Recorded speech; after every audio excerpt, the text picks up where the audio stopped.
Les TIMO, les travaux à haute intensité de main-d'œuvre, se présentent aujourd'hui comme l'une des solutions au problème du chômage des jeunes en Côte d'Ivoire. Ce projet vise l'amélioration de l'employabilité et l'insertion de jeunes dans le tissu socio-économique. Plusieurs d'entre eux ont déjà été recrutés dans la mise en œuvre des TIMO et tiennent aujourd'hui plusieurs activités. Dans ce grand format, nous nous intéresserons aux jeunes des communes d'Abobo et d'Aniama dans le district d'Abidjan. Gros plan sur le fonctionnement du programme dans ce grand format proposé par le service politique de la rédaction avec Gabriel Zanilou. Le projet des travaux à haute intensité de main-d'œuvre TIMO, dans lequel évolue depuis 5 mois Rachel, est en phase de s'achever. Mais la jeune femme célibataire et mère d'un enfant est déjà installée à son propre compte. Elle a reçu un financement pour ouvrir son commerce de vente de porc dans ce quartier d'Abobo, à Nokwa 3. Je vendais un produit qu'on appelait ananas séché dans les rues. Et c'est de là que j'ai entendu parler de la plateforme. C'est ainsi que je suis allée me renseigner là-bas et j'ai pris tous les renseignements possibles. Je me suis fait inscrire tout ça là. Et par rapport à ça, il y a eu un tirage au sort. Et par la grâce de Dieu, j'ai tiré un bon numéro. Et c'est ce qui a fait que je me suis insérée dans le projet TIMO, que présentement, je suis dedans même. Installée il y a seulement 3 semaines, Rachel nourrit de grandes ambitions. Pendant ce projet, la plateforme nous a dit que ceux qui sont présentement en activité, on a besoin d'eux pour les financer. Et c'est là que je suis allée me faire inscrire. Et de là, ils m'ont financé une somme de 150 000 francs. Et aujourd'hui, vraiment, cette somme m'a aidée. Et ça fait qu'avant, je prenais la marchandise au grand marché. Mais maintenant, je vais au port.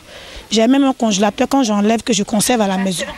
Étendre l'activité est devenu l'objectif principal de la jeune femme. À l'exemple de Jean-Jacques Etienne, titulaire d'un BTS, il est inscrit dans le même projet. Aujourd'hui, Etienne est éleveur de lapins à Anyama. Lorsqu'on commence une activité, d'abord, il faut avoir une base. Et je pense que c'est un acquis parce qu'avec le prêt, il faut d'abord rembourser afin de pouvoir se relancer. Donc, pour le moment, on ne peut pas dire qu'on a fait des bénéfices, mais avec la base, je crois bien qu'on pourra aller loin pour pouvoir fructifier ce qu'on a. 220 jeunes sont inscrits dans ce projet C2D, contrat de désendettement, de développement TIMO. Tous sont suivis par la plateforme de services d'Abobo Anyama, financée à plus de 60 millions de francs CFA par l'Agence française de développement. Un tirage au sort qu'on organise pour donner la chance à tout le monde. Les jeunes retenus font d'abord une visite médicale pour déclarer aptes ceux qui le sont, inaptes ceux qui sont inaptes. Et puis ensuite, nous faisons une vaccination contre la fièvre typhoïde, contre la méningite. Et puis après, nous mettons les jeunes en activité. L'insertion socio-économique des jeunes à travers le projet C2D Emploi est financé à hauteur de 10 milliards de francs CFA par l'État français et piloté par le gouvernement ivoirien via la plateforme de services de Côte d'Ivoire. La section de la plateforme située à Abobo est appuyée par les mairies des communes d'Abobo et d'Anyama. Cette section s'emploie à sortir de nombreux jeunes de la précarité de façon durable. Nous courons vers l'insertion durable du jeune en le formant à l'esprit d'entrepreneuriat.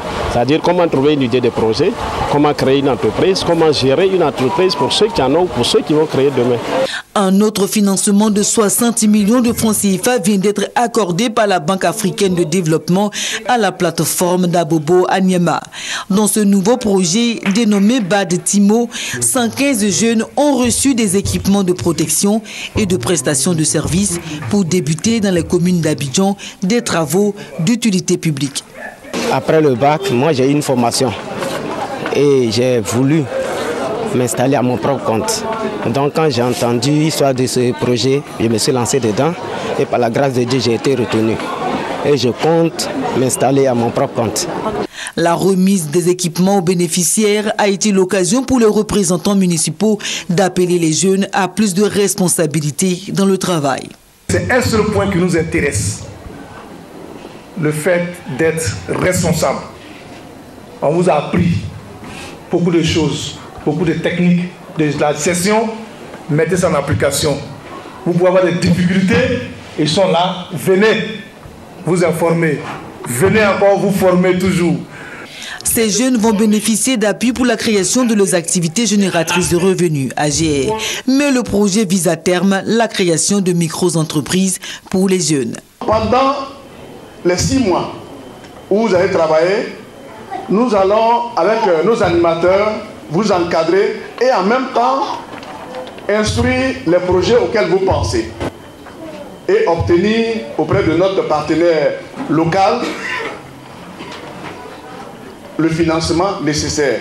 En novembre 2011, lors du lancement des TIMO, le chef de l'État a dit que le gouvernement fera tout pour réaliser le désir des jeunes, trouver du travail. Depuis cette date, le gouvernement multiplie les partenariats avec des institutions techniques et financières, dont l'Agence française de développement et la Banque africaine de développement. Le gouvernement ambitionne aussi de créer dans un cours de lait une structure unique. Objectif, concentrer tous les efforts en matière de lutte contre le chômage et centraliser toutes les ressources provenant autant de l'État que des bailleurs de fonds.